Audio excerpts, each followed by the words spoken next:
दोस्तों, इस दुनिया में इलेक्ट्रिसिटी यानी बिजली एक ऐसी चीज है जिस पर मानव सभ्यता पूरी तरह से निर्भर है।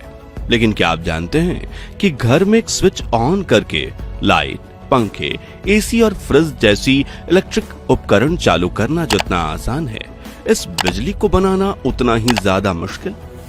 अब वैसे तो बिजली बनाने के लिए दुनिया भर में thermal, nuclear, hydro, wind, solar और बायोमास जैसे कई तरह के पावर प्लांट मौजूद हैं। मगर आज भी पूरे भारत की 75% बिजली सिर्फ कोयले से चलने वाले थर्मल पावर प्लांट में ही बनती है। और आज की इस खास पेशकश में हम जानेंगे कि आखिर कोयले से बिजली कैसे बनती है और फिर उसे बड़ी बड़ी तारों के जरिए हमारे घर तक कैसे पहुंचाया जाता है। लेकिन उसके पहले नए दर्शक जल्दी से चैनल को सब्सक्राइब करके पास वाली घंटी जरूर बजा दीजिए। दोस्तों, बिजली बनाने के लिए जिस चीज का सबसे ज्यादा इस्तेमाल किया जाता है वो है कोयला। और भारत सरकार के कोयला मंत्रालय के मुताबिक देश में 75% बिजली का उत्पादन कोयले से चलने वाले पावर प्लांट से ही होता है। इन पावर प्लांट्स के लिए एक बड़ी जगह की जरूरत होती है जहां पानी की आपूर्ति के लिए एक रिजर्वायर भी बनाया जा सके। इसलिए भारत में ज्यादातर पावर प्लांट्स नदी के किनारे ही बने हुए हैं।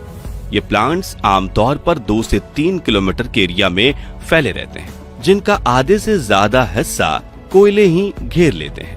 लेकिन इस कोयले को इतना ज्यादा अहमियत क्यों दी जाती है, आइए विस्तार से समझते हैं। दोस्तों, 1000 मेगावाट का कोल प्लांट एक दिन में 9000 टन से भी ज्यादा कोयले का इस्तेमाल करता है।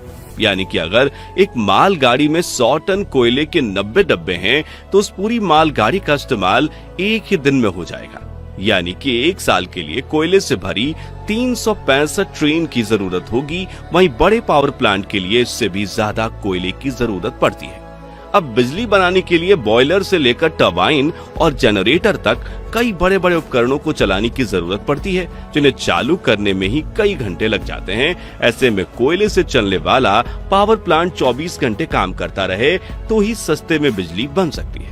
इसी वजह से प्लांट के बड़े हिस्से में सिर्फ कोयले का स्टोरेज बनाया जाता है ताकि कभी कोयले की कमी ना आ सके।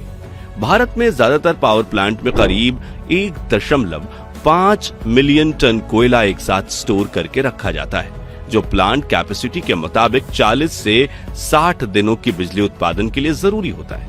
अब इस कोयले को यहाँ वहां नहीं तो फेंका जा सकता, इसलिए इन्हें स्टोर करने के लिए अलग से कोल यार्ड बनाया जाता है।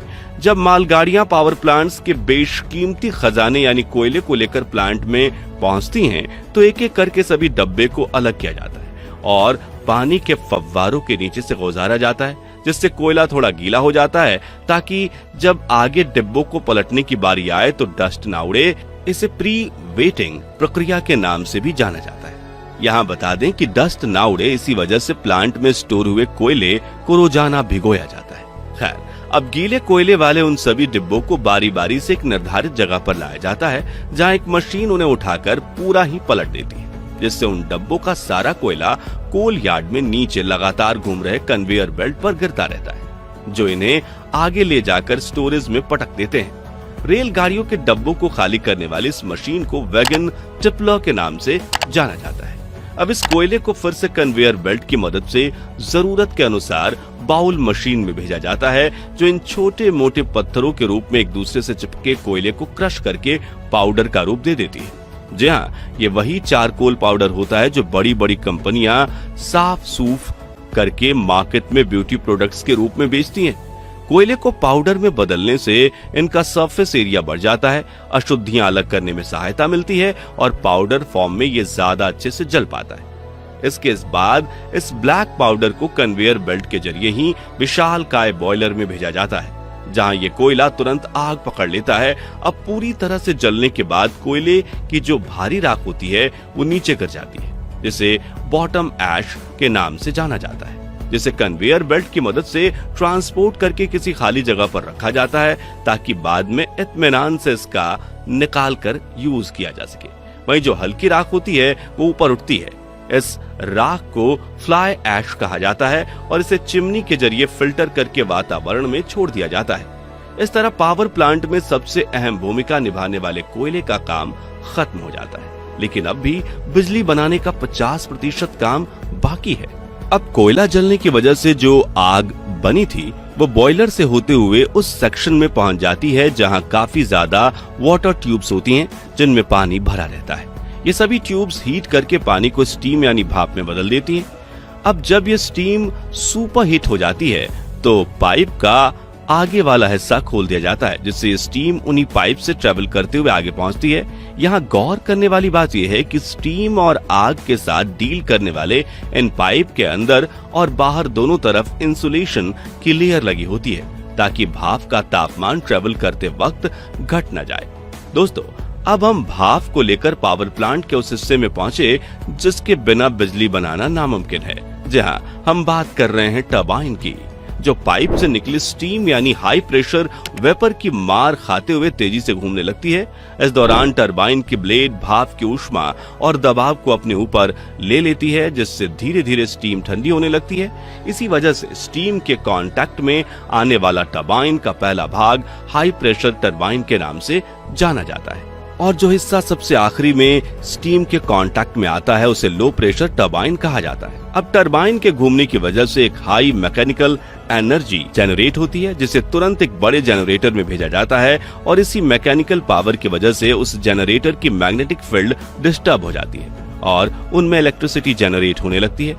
अब इस बिजली को स्टोर करना काफी मुश्किल होता है, इसलिए इसे स्टेप अप ट्रांसफार्मर की मदद से आगे के सब स्टेशंस में भेजा जाता है। अब यहाँ साधारण ट्रांसफार्मर की जगह स्टेप अप ट्रांसफार्मर का इस्तेमाल इसलिए किया जाता है क्योंकि ये बिजली का वोल्टेज बढ़ा देता है ताकि ट्रेवल करने के दौरान ज्यादा पावर लॉस ना हो।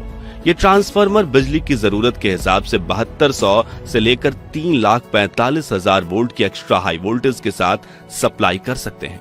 अब ये बिजली कुछ 100 से 1000 किलोमीटर लंबी तारों से होते हुए आपके इलाके में पहुंचती है, जहां स्टेप डाउन ट्रांसफार्मर इनकी वोल्टेज कम करके आपके घर 220 या 240 वोल्ट की बिजली भेजते हैं और स्विच ऑन करते ही ये बिजली आपके लाइट पंखों तक पहुंचती है, जिसकी मदद से वह आपके घर को चमकदार और हवादार बना देती है। अब आपके घर में तो बत्तियां जल गईं, लेकिन हमें एक बार फिर से पावर प्लांट में चलना होगा क्योंकि वहां एक और इम्पोर्टेंट प्रोसेस बाकी है और ये प्रोसेस है स्टीम को ठंडा करके फिर से पानी में बदलना ताकि उसका फिर से इस्तेमाल किया जा सके।